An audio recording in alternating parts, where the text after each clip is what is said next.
Hey there, it's Jonathan Anderson, LacrosseGoalieTips.com, and I want to talk about pocket depth. I just got an email today, it's causing me to do this video, asking about pocket depth. The bottom line here, as I bend out a frame, bottom line here, people are asking me, is it 2 balls, 2.5 balls, 3 balls, what do you want? Well, first off, your pocket, a lot of people ask the question about deep pockets because they're giving up rebounds in the cage. And my answer to that is you're probably not giving up rebounds in the cage because of your pocket depth. You're probably giving up rebounds because your skill level isn't at a point where you're able to catch the ball shot at the velocity it's being shot at. Okay, this happens kind of as you move up a level. This happened to me all throughout, all throughout high school into college. Whenever I jumped up a level and the shooters were shooting at a pace that I hadn't seen yet, I gave up a lot of rebounds. And instead of trying to deepen the pocket of my stick to kind of remedy that, I just understood that if I had softer hands and if I could have better vision, and once I caught up with the pace of the ball, I was making saves like I was making before with lower velocity shooters. Okay, so when you're thinking about making a deeper pocket in your stick, don't be thinking about making a deeper pocket just because you're giving up rebounds, all right? If anything, it's going to help you get better and develop softer hands if you do have a shallower pocket, because it's going to force you to look at that ball and not stab at it, but to really kind of to relax a little bit and suck it in as you make the save. Okay, there's an art and a skill to making saves that you don't give up rebounds, and it comes with experience. It comes with experience.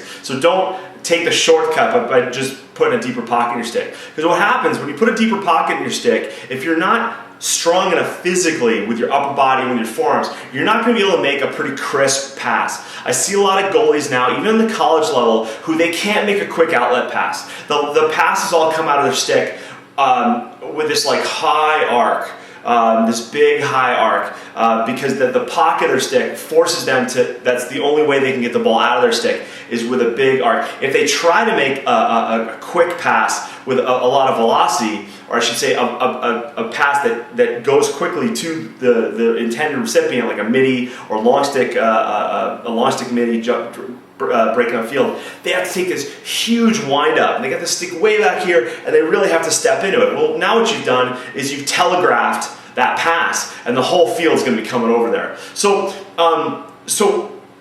outside of, I've got, this is an STX Eclipse head. Okay, this is my favorite head. I also have a Nemesis head. So you'll see here, if I hold it up to the camera, we're looking at about 2 balls. Okay, 2 balls, and it's pretty much in the middle of the stick. It's not some huge bag way down here. Somebody will do a video about stringing sticks like that. But if the ball is in a shallower pocket, you're going to be able to make better passes. The trade-off with a shallower pocket, obviously, is if you have to run, out of the cage, you are going to have to take more of an exaggerated motion to cradle the ball. Okay. When I went through high school, a lot of goalies didn't bother cradling. You would just run a field with the stick out in front of you, and just run. And when you needed to pass it, you pull it back and pass. A lot of goalies now, I see a lot of goalies who, as stick designs have improved, they've got deeper pockets, and they're throwing fakes. They're hyper. I call it hyper cradling. You see them make this big save, and they're like all excited, making big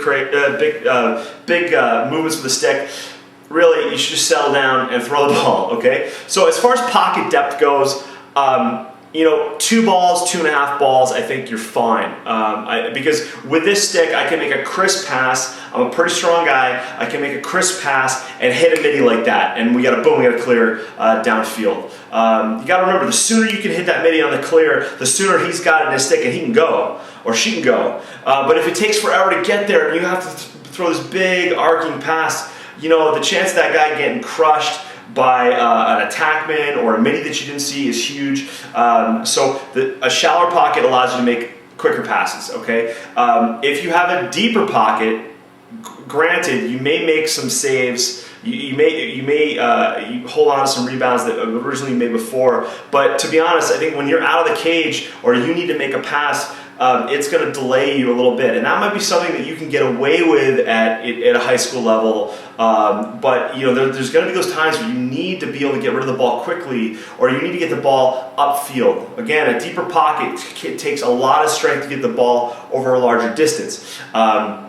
That's why I recommend tightening up a stick if you're having trouble reaching the restraining line, or you're having trouble clearing the ball upfield, especially for the girls. If you tighten up that stick a little bit, you're going to be able to get that ball further upfield than you would be if you have this big, huge bag in your stick. So again, I'm not a huge fan of big, deep pockets. I think it's making kids lazy. It's making their hands lazy for making the save. It's also, your goal as a goalie is not to throw fakes, right? You're not trying. Yes, it comes in handy every once in a while, but as you get stronger, okay, and all the parents out there who want to put a big pocket in their kid's stick, don't force your kids to play with a shallower stick so they get softer hands. All right, they get softer hands. The sooner they have that skill, the better. And don't jump the gun if they go up a level and all of a sudden they give up rebounds. Don't think, oh, we got to put a deep pocket in the stick. Not necessarily. Your player just has to adapt and evolve and get better. Okay, and then they'll have the hands. So give yourself a little time. I would say 2 balls, 2.5 balls at the most, and you're good to go. Jonathan Edwards, lacrossegoalietips.com. If you got any questions, email me, Jonathan, lacrossegoalietips.com. Talk to you soon.